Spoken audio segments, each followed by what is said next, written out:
Golden Tabernacle. I remember sitting on the hard wooden pew for yet another Mass, dressed in my childhood Sunday best, which was most likely a hand-me-down from one of my two older sisters, and been very intrigued with the tabernacle. That locked box that sat behind the altar of our local church, plated in gold that shone so blindingly bright when the sun caught it at an angle, emitting a glint, a wink from the solar eye. If we were sitting near the front of the church, I'd be able to get a closer look inside that tabernacle. Eyes round in wonder, I'd notice that it was lined with white silken cloth and soft padding, like a very special jewellery box, the kind that I wished I had as a child. The priest held the key to the tabernacle. He'd unlock the box at the appropriate moment during the service to remove the golden chalice, which held the consecrated bread, and place it on the altar before serving us, the congregation. Only he could declare this bread sacred by his holy hands. He who spoke so gently, with kindness.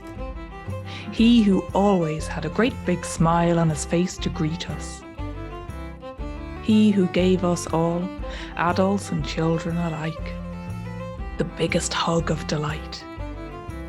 Much warmth emanated from him, much compassion and heart.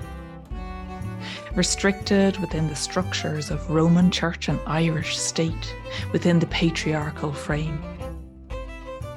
We are more alike than we'd like to think, but he holds the key to that tabernacle, and there's something about that bothers me. One day I would feel brave enough to dig a bit deeper beneath my acceptance for what I had been taught.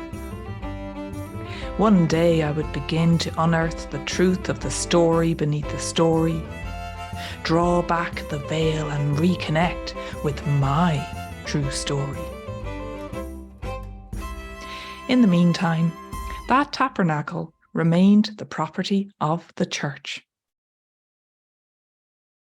I recently learned that in ancient times, the tabernacle was a portable sanctuary that the Israelites carried with them into the wilderness. It was literally a giant cloth tent held up with 4 wooden poles.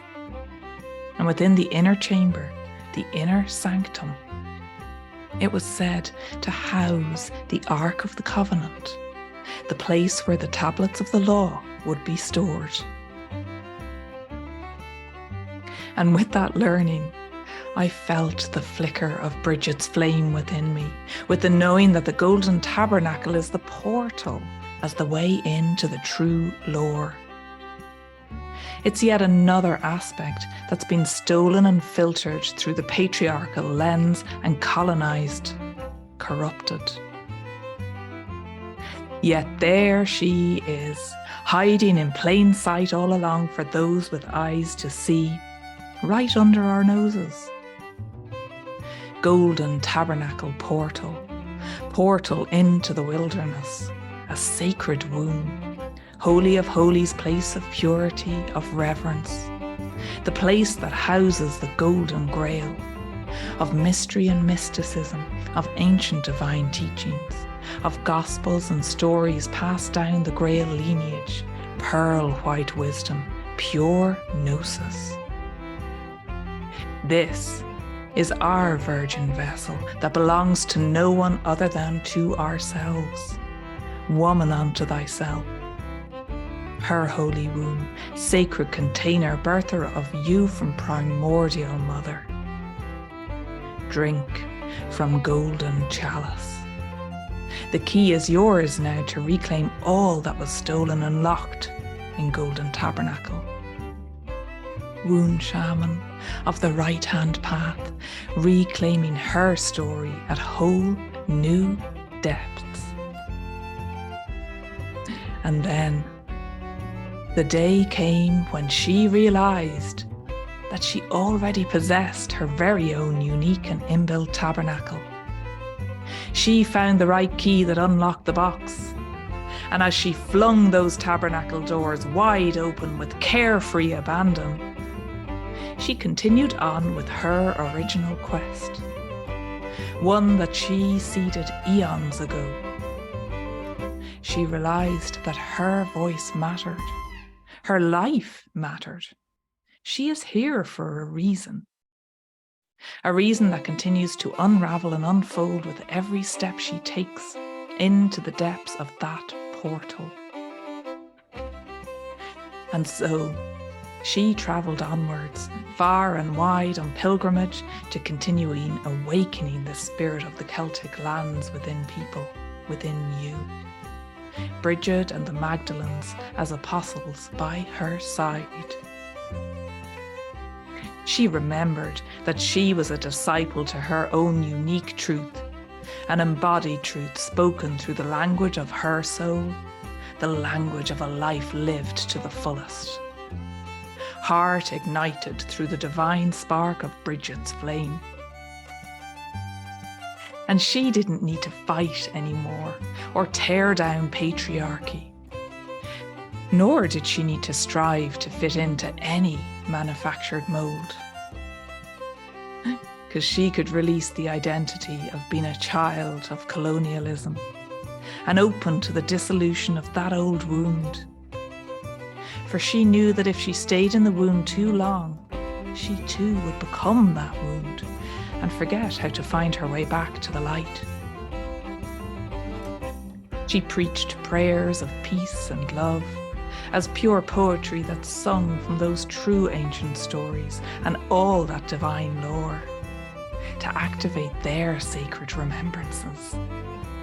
And she told stories with the purest, powerful emerald green love that would bring our worlds back, reuniting us once again, calling all souls home to balanced wholeness. And she knew that it was now time to rise up and reclaim her power, step onto her throne. Your power, your throne. Her every trembling cell knew this was awakening the ancient Celtic gold flowing through her bloodlines. And it was time, it is time to express this into everything. Le Grail with love, Eimear. And I wanted to let you know that there are 5 days left of the very early bird price for the Witches Rise Up Equinox Retreat that's happening in Scotland on the sacred lands. So join us to commune and connect with the witches, with me, Eimear Stassin, and with your sacred story of your lineage.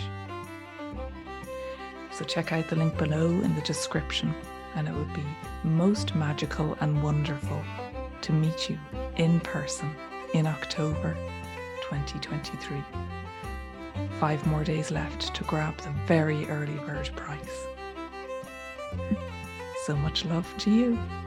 Bye for now.